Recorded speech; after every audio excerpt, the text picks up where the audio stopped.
యేసు ప్రభు నా కోసం ఏం చేశాడు? యేసు ప్రభు ఎందుకు నిజమైన దేవుడు? లోకంలో ఇంతవరకు నేను సేవించిన వాళ్ళకి యేసు ప్రభుకున్న వ్యత్యాసం ఏంటి? ఇప్పుడు ఆయన గురించి తెలుసుకుంటే కదండి మన పునాది పటిష్టంగా ఉండేది. ఇప్పుడు అసలు ఆయన ఎవరు, ఆయన నా కోసం ఏం చేశాడు, ఆయన వల్ల నాకు వచ్చేటువంటి ప్రయోజనం ఏంటి, నేను ఆయన కొరకు చేయాల్సింది ఏంటి అనే విషయాల్లో స్పష్టత లేకుండా ఏదో అందరూ పోయారు నేను పోయాను, అందరూ వచ్చారు నేను వచ్చానంటే అది గుడ్డి విశ్వాసం, అది మూఢత్వం, మూఢ విశ్వాసం.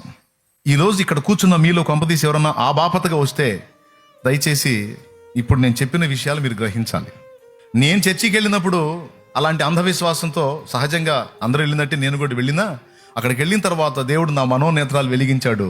ముందు ఆయన నాకేం చేస్తాడు, నా అప్పులు తీరుస్తాడా, సమస్యలు తీరుస్తాడా, బాధలు తీరుస్తాడా అనే సంగతి పక్కన పెట్టి అసలు ఇంతకీ ఈయన ఎందుకు దేవుడు, ఎప్పుడు దేవుడు, ఎలా దేవుడు, నేను మొక్కే వాళ్ళకి ఇతనికి ఉన్న వ్యత్యాసం ఏంటి, నేను ఎందుకు ఇతన్ని ఫాలో అవ్వాలనేటువంటి విషయాన్ని నేను స్పష్టంగా తెలుసుకోవాలనుకున్నాను.